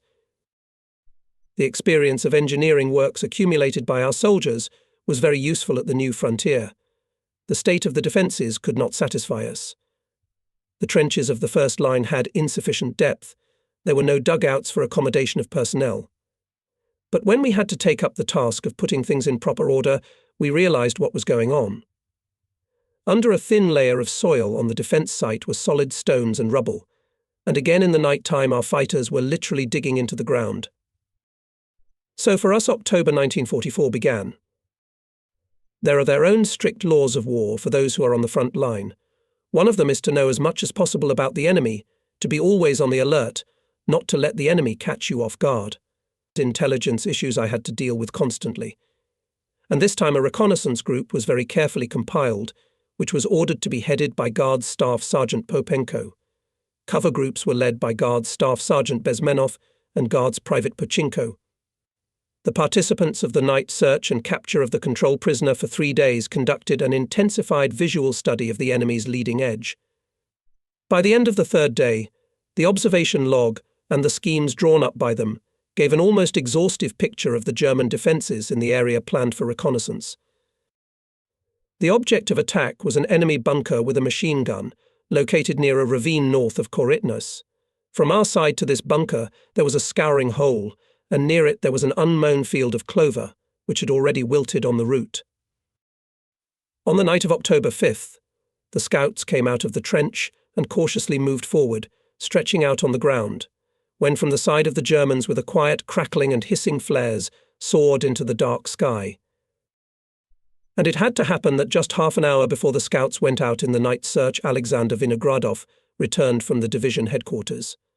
He came to the regiment's CP and reported on his arrival. I heartily congratulated him on the Order of Glory, First Class, and on his first officer rank. He told me that General Sanfirov talked to him several times on the veranda of the former manor house, where the division headquarters was located. Udmurt by nationality, a native of the village of Gondareva, Alanshinsky district of the Udmurt ASSR, Alexander took a liking not only to his scouts, but also to all officers of the regiment. And in the battalions he was well known how many times he went from the front line to the enemy camp. I also liked this 20-year-old guy very much. Blonde, with brown eyes, with dimpled cheeks, cheerful and friendly, strong physically, with a boiling nature that demanded action. "And your boys," I said to him, "have just gone to visit the Croats." Popenko led them to the tongue. "Let me go to the front line. Comrade Guards Lieutenant Colonel, I'll wait for them there." "Go, Sasha, go," they went from the section of the 1st Company. Vinagradov said, as it should be, yes, turned around and left the dugout. I couldn't assume that I was seeing him for the last time. For 4 hours the platoon commander waited for the return of the divorcees, and they had not heard a word from them. Vinagradov's patience ran out, and he, handing over his documents to the company commander, as if justifying himself, excitedly said, "I cannot without the guys, understand." He jumped out of the trench, and soon his figure melted in the darkness. He quite quickly found his scouts, who gladly met him. All this time, it turned out, they had been lying in front of the enemy trenches, as they seemed to have been spotted by the Germans. The guardsmen did not know that the enemy had a change of jaws that night. It was necessary to wait until the Hitlerites would settle down, and the time was passing, the dawn was approaching. Vinagradov feared that the fascists could notice the passages through the minefield and wire fence made by our soldiers. Then he made a desperately bold decision to capture the tongue right in the trench. 2 men crawled with him, the rest stayed in place for fire support if necessary. Just at that time 2 flares flew into the sky one after the other. What the experienced scout had feared had happened. The Germans noticed the breach of their barriers and, having signalled for help by the 3rd rocket, threw grenades at random at these places. A fierce battle ensued.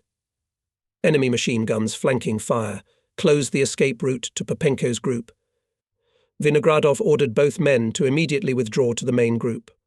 Those quickly crawled back, and he himself, having prepared grenades, did not hurry to crawl after them. Suddenly there was a sharp shout. The platoon commander recognized Popenko's voice. Apparently he was wounded. Vinagradov realized that he was in trouble. Enemy grenades were exploding where the scouts were. And then he whistled loudly, long. The scouts realized the platoon commander was ordering everyone to withdraw. He himself, distracting the Germans on himself, opened fire on them with a machine gun and threw grenades. The scouts, continuously shooting back, began to retreat to their own, carrying with them a severely wounded senior sergeant. "Where is Vinogradov?" he asked hoarsely. "Where is Sasha?" Someone from the fighters answered. "Retreating, probably. We heard him give the signal." The soldiers barely escaped from under fire, and suddenly everyone realized. In the place where they had just left, the fight broke out with renewed vigor. "There's our platoon leader. It's Vinogradov." And without thinking, the scouts, led by Guards Petty Officer Siroshtan, except for those who were carrying Popenko, turned back. All were pierced by one thought: to rescue the commander by all means. But they didn't crawl halfway. As enemy mines burst in front of them, bullets whistled. The soldiers lay down, waiting for a convenient moment to move forward again, but suddenly everything went quiet on the enemy's side. Foreseeing bad things, the heart of the scouts clenched with pain, but there was still hope. Maybe Vinogradov sneaked to his men in another place. It was beginning to get light. The sky overhead was becoming ash-grey. It was necessary to return, and the soldiers, frowning and annoyed, silently crawled to their front line. Vinogradov did not return. When I was reported to me about all this, I ordered to thoroughly investigate the neutral strip, but it did not yield any results. Then I called the commander of the 1st Rifle Company, which occupied positions in the area of the night search, and ordered him with the onset of darkness to conduct a reconnaissance by combat and capture the tongue. Maybe this will help to clarify the circumstances of the disappearance of Guards Junior Lieutenant Vinogradov. The task of the 1st Company performed at such a rapid pace that it immediately ensured success. Several prisoners were taken, including a puny field officer who was brought to the regiment's CP. The interpreter questioned him. "Your officer was wounded in the legs and could not move." The prisoner began his story. "He killed 24 of our soldiers, but did not give himself alive, blew himself up with the last grenade. He had no documents. He was buried under the forest, near a big oak tree, separately from our soldiers, in a separate grave. Our battalion commander, Mr. Major, said you, the soldiers of the Great Reich, need in the name of the Führer to learn to fight from this Russian. At the cost of his life, he saved his soldiers. This is our enemy, but for his bravery, he deserves to be honored." The field furball spoke the truth. The other prisoners confirmed his words. They repeated with a kind of dumb amazement that there was indeed a funeral for a Russian hero. Yes, our Sasha Vinogradov deserved that even the enemies admired his feat. It was finally possible to check all this in a week, when our battalions threw back the enemy a few kilometers to the west. On the grave of Guards Junior Lieutenant Vinagradov there was a simple wooden cross, unknown to whom it was placed. The remains of the hero were transferred to the nearest Polish village. It was hard to believe that the famous scout, whose portrait was printed in the newspaper Pravda just a month ago, was no longer among us. The immortal feat of Komsomol member Alexander Vinagradov remained forever in the memory of his fellow soldiers as an example of fearlessness, courage, unwavering devotion to the motherland. By the middle of October 1944, it became clear that Hitler's command, because of heavy losses in tanks and manpower, gave up attempts to repel from the Soviet troops the bridgehead on the Vistula. The number of attacks on our positions was sharply reduced. Our 289th Guards Regiment still held the defence in the area of Polish villages Korytnis, Praziima. Daily combat training sessions were held. Particular attention was paid to the interaction of all units in offensive battles, storming heavily fortified enemy positions, forcing water barriers, actions in a tank landing, the offensive at night. On October 12th, the political department and headquarters of the 32nd Guards Corps held a meeting of soldiers who distinguished themselves in combat. I, Bezdorozhny, Guards Senior Sergeant, represented our regiment with dignity at this meeting. On October 14th in the regiment, became known about the response welcome letter to the soldiers of the 97th Guards Division of our fellow countrymen toilers of the Stavropol territory. It was published by the divisional newspaper Heroic Campaign. And 2 days later I was awarded the Order of Suvarov I degree for the battles on the Sandomir bridgehead. I must confess that when I received the order to come to the division headquarters to receive the award, I certainly did not expect that I would be awarded this most honourable award for an officer. After all, as a rule, it was awarded to commanders of a higher rank than the regimental commander. I frankly told General Sanfirov about it, taking from his hands a red box with the order. "You deserve it, then," smiled Ivan Ivanovich. "I'm glad for you, Yuri Andreevich." I returned to the regiment in high spirits. I was warmly congratulated by Poltorak, Takmovtsev, Borozenets, Korobko, Kovalenko and my other comrades in arms, and the regiment commissar, Guards Senior Lieutenant Gorin, reminded me. "Have you not forgotten, Comrade Guards Lieutenant Colonel, that tomorrow is the regimental Komsomol meeting?" "I haven't forgotten," I replied, and prepared for the report. The agenda of this meeting was not quite ordinary, the battle banner, the sanctity of the regiment. It was suggested to us by the Komsorg at the meeting of the Komsomol committee, and we agreed with him. The meeting was timed to the 3rd anniversary of the combat baptism of the regiment, and Gorin asked me to make a report. "You are not just the commander of the regiment, but also its veteran, serving in the unit from the day of its foundation," he said convincingly. In my personal archive, I have a copy of the minutes of this meeting, held on October 17th, 1944. By that time there were 146 Komsomol members in the regiment, 83 soldiers, 58 sergeants and 5 officers. Of these, 110 had already been awarded orders and medals. The meeting was attended by 86 Komsomol members. The rest were on the front line. It was impossible to expose our defence. The front is the front. I began my report with the story about how the regiment received the baptism of fire on October 17th, 1941, on the highway Taganrog-Rostov, near the station Sinyavka, how the regiment was awarded the battle banner on November 7th, 1942, near Stalingrad, and the Guards banner, before the Battle of Kursk. He named the names of the heroes, Komsomol members who distinguished themselves in the battles of the 3 years of the war, called on young soldiers to be equal to them. He suggested a minute of silence to honour the memory of the Komsomol members who fell in the battles for the motherland. Here I am writing these lines, and as now I see young guys standing with uncovered heads, who were just more lucky by that time, but whose lives were not insured either, though then the end of the war was already visible, the borders of Germany were within reach. I spoke for 20 minutes, and it seemed to me that the report lasted an hour. It is not easy to rake up the front-line past. 8 people spoke at the meeting: the commander of the rifle platoon, Guards Lieutenant F. Shvoika, commander of the mortar crew, Guards Staff Sergeant V. Afanasyev, Knight of the Order of Glory I degree, Pomkomv platoon, Guards Petty Officer I. Golkin, awarded the Order of Glory I degree. Golkin, who was awarded the Order of Glory I degree and the Medal for Bravery for the exploits committed at the Sandomir bridgehead, young Komsomol members D. Parashenko and T. Sirkin, who had not yet participated in the battles. The floor was given to the veterans of the regiment, the Partorg, Guards Captain G. Borozentsu and Pomnik Stab Guards Senior Lieutenant P. Kovalenko. The Komsomol members listened with special interest to the head of the artillery workshop of the Guards, Senior Technician Lieutenant B.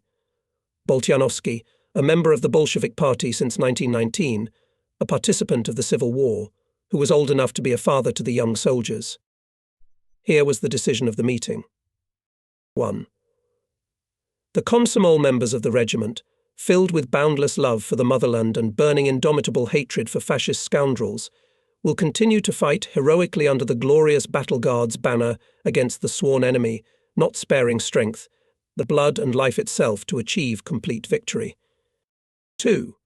Komsomol members assure the command that in the forthcoming decisive battles they will do their best to glorify the Guard's banner, to carry it honourably through all the battles. We will educate the non-union youth of the regiment, mobilise them for heroic feats, for exemplary performance of the orders of the command. The meeting lasted 1 hour and 15 minutes. Then there was a big concert of regimental amateur art. At the end of October, the regiment held battalion tactical exercises with the participation of tanks, for which there was an 18th-kilometre march from Przima to Konimlot and back. This completed the October combat training programme.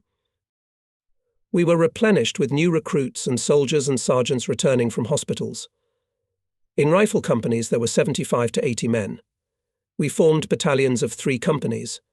Almost fully staffed artillery, mortar, sapper units, communications company. Regimental artillery switched to mechanised traction. Horses were now only in the rear units. Increased the number of vehicles in the regiment, including trophy vehicles. I, as regimental commander, received a staff car with a radio station. In October, at different times we were visited by members of the Military Council of the 5th Guards Army, Major Generals Akhavulin and P.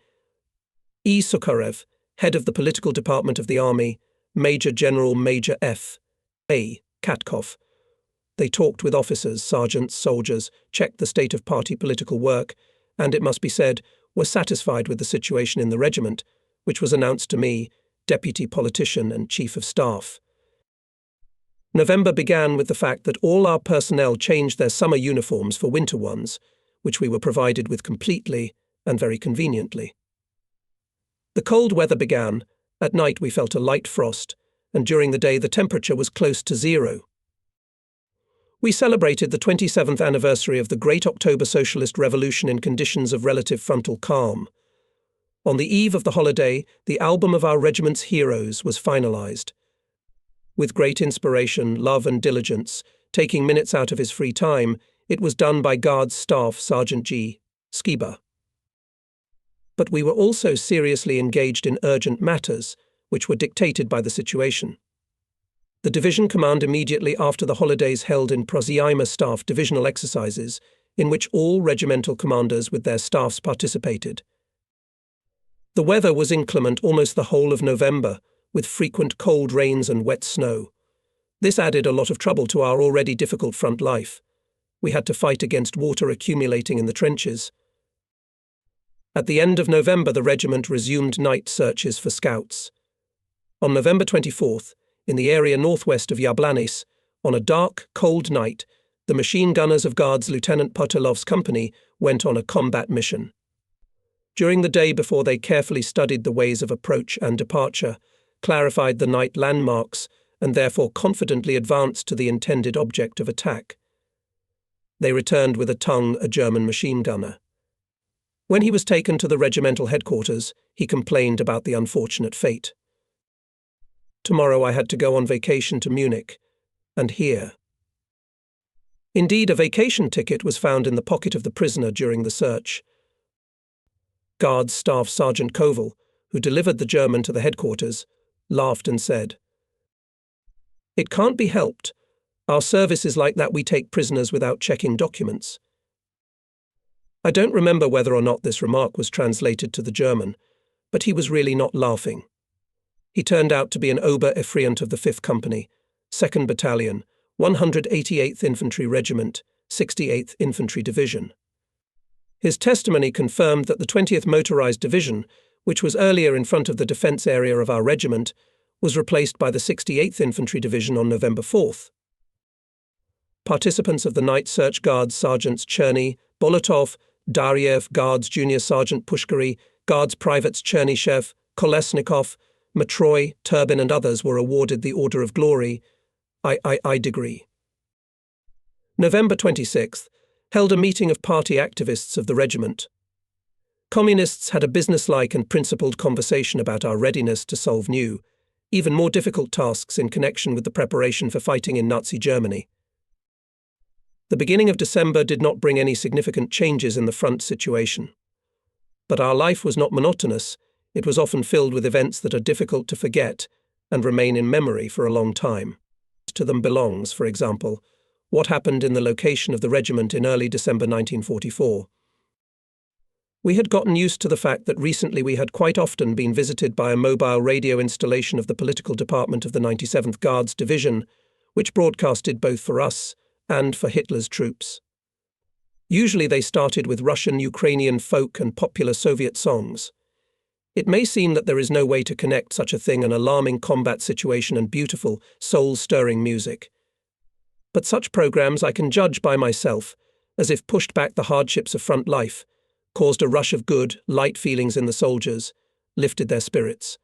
Thoughts flew to their native home, to their loved ones infinitely dear.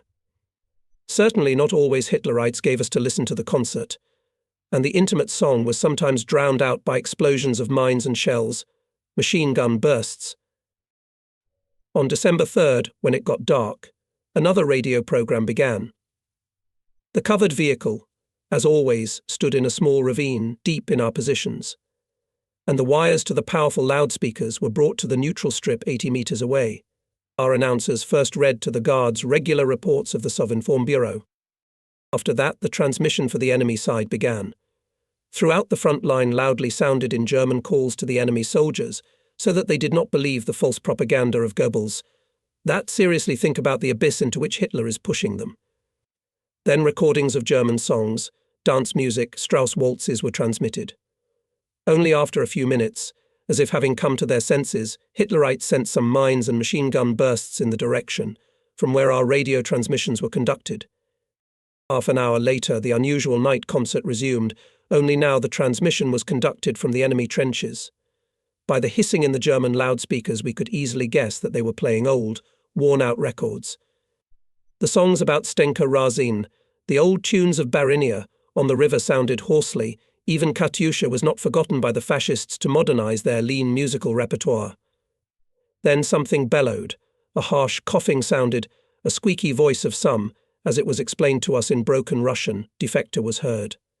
He confusedly and incoherently appealed to fellow countrymen to go over to the side of Germany, for there, they said, they had already prepared such an all-powerful weapon that the Bolsheviks would not be able to resist.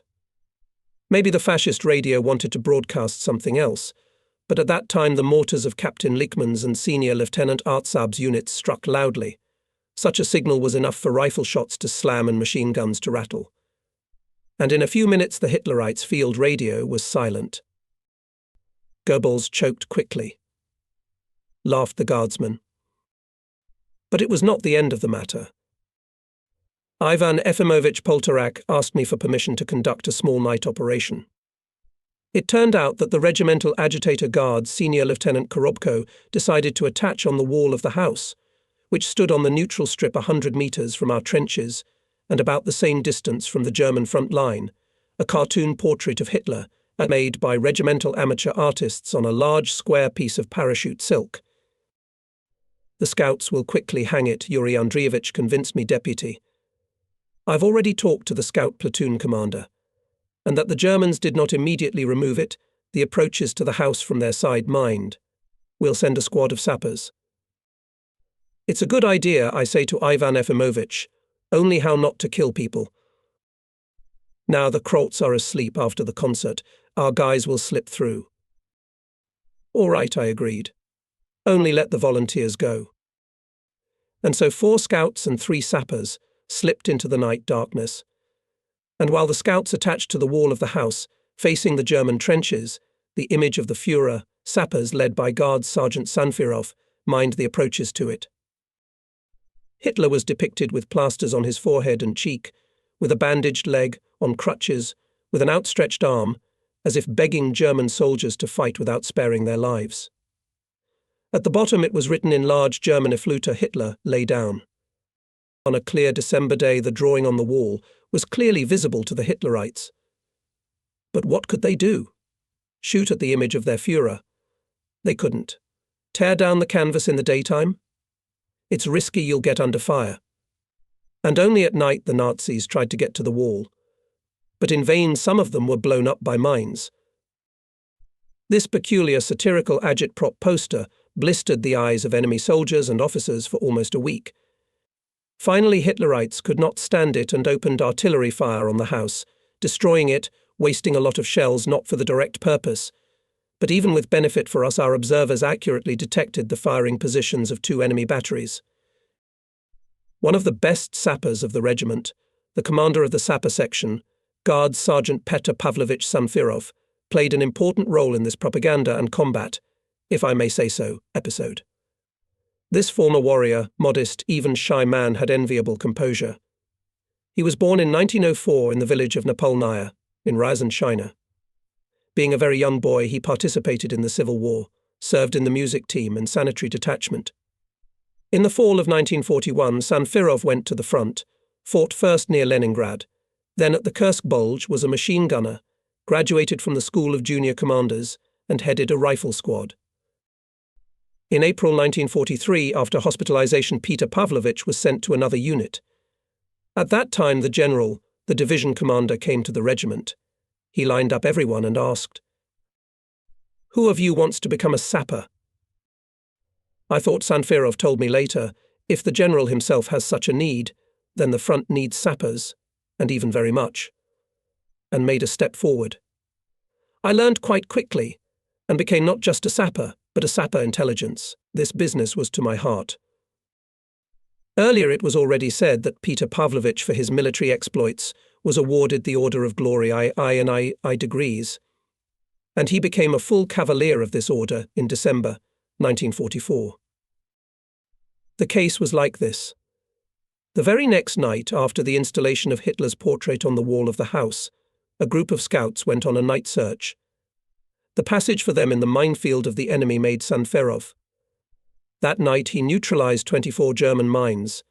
The reconnaissance group quickly reached the front edge of the enemy, having thrown grenades at the enemy dugout, took the ton, but when leaving the scouts were detected. Hitlerites opened fire on them.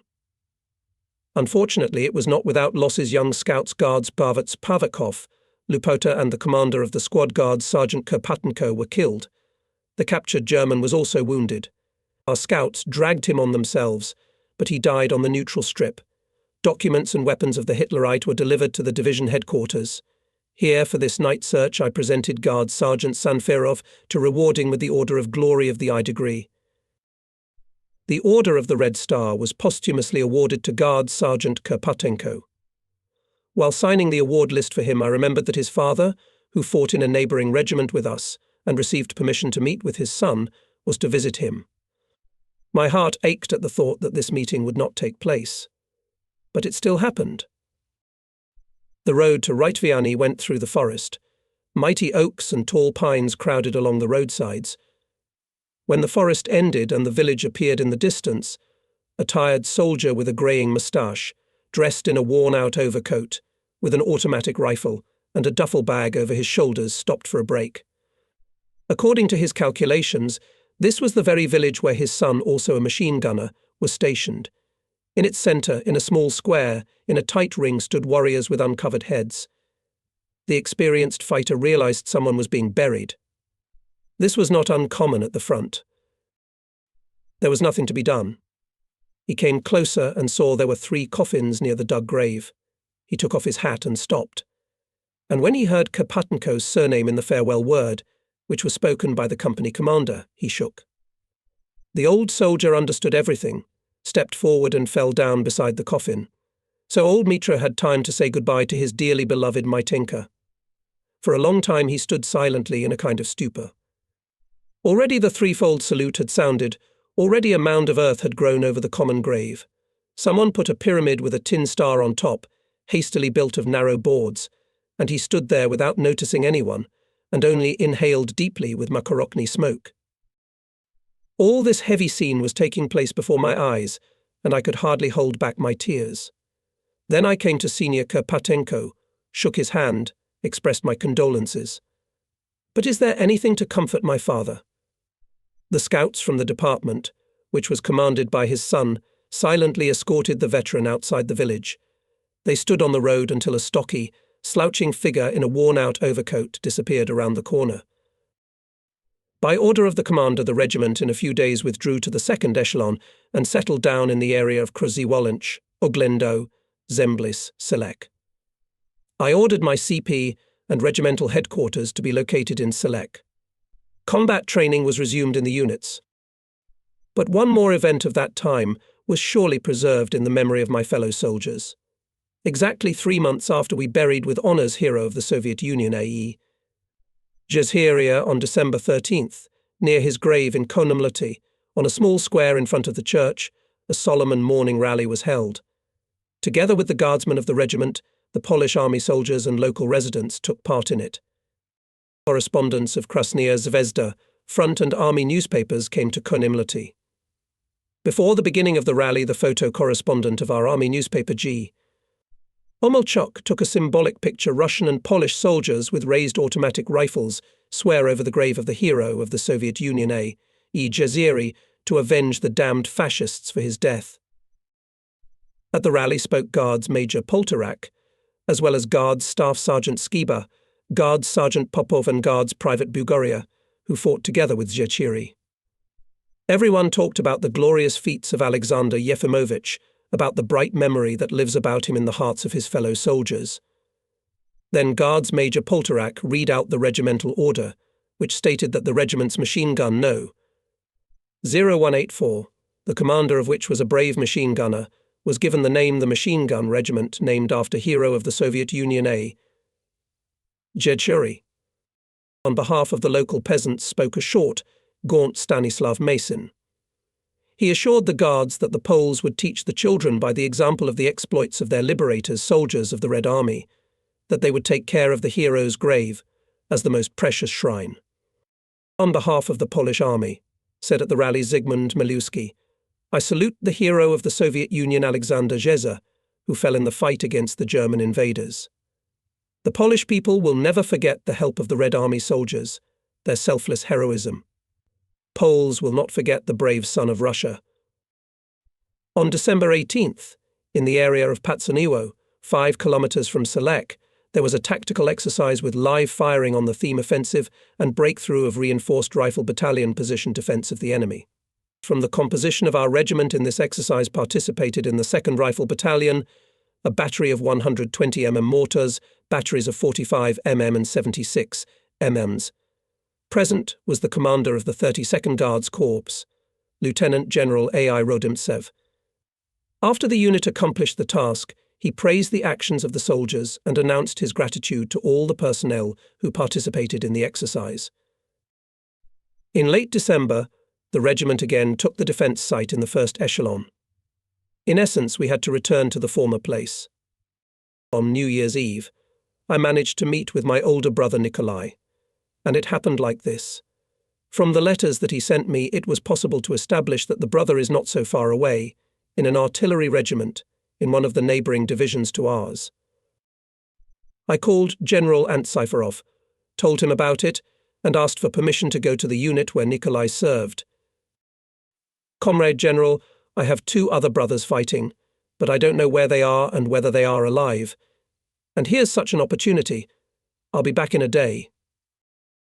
I'll give you 24 hours, Ivan Ivanovich said into the receiver. I'm glad for you.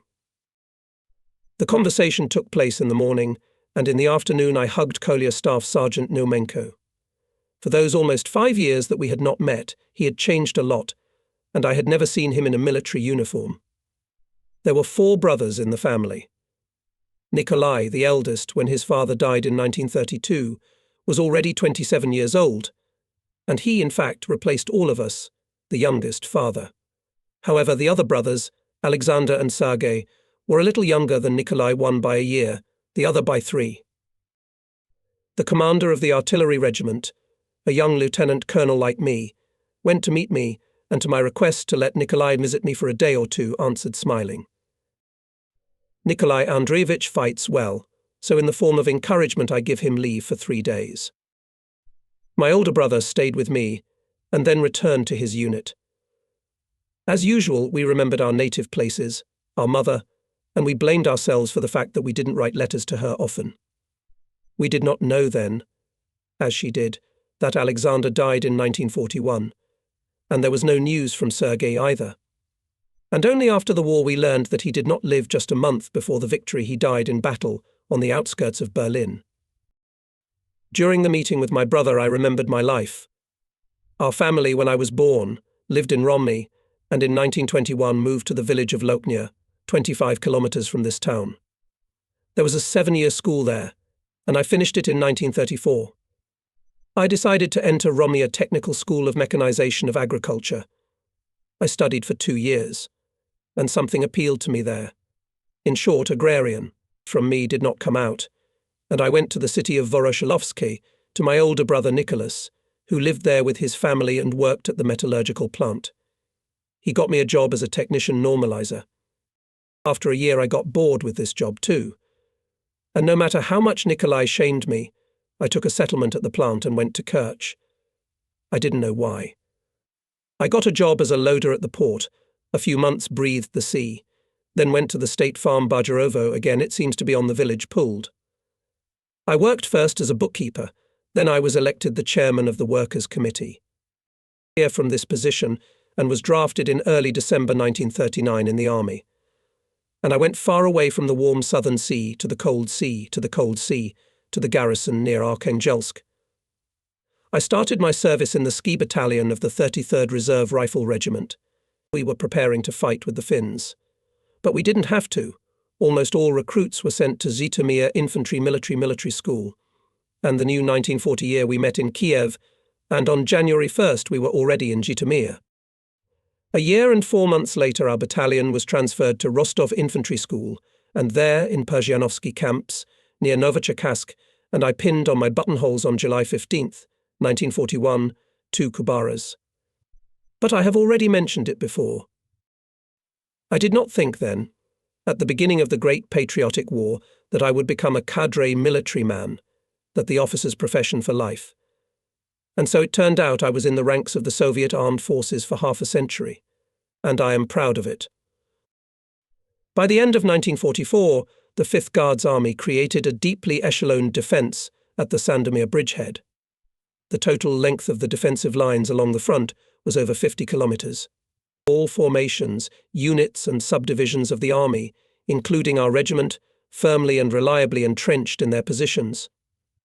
It was clear to us, commanders, that the intensified combat training of troops was carried out in order to solve the strategic task, a major offensive, which was to be carried out in 1945. On the night of New Year's Eve, exactly at 24:00 Moscow time, the front rang with battle salutes. Guns, mortars, tracer bullets from machine guns, rifles and automatic rifles flew in the direction of enemy positions. Armed officers were shooting from pistols. All of us, participants of the Great Patriotic War, deeply believed that the hour of victory was not far away, but we still had to fight and fight for it.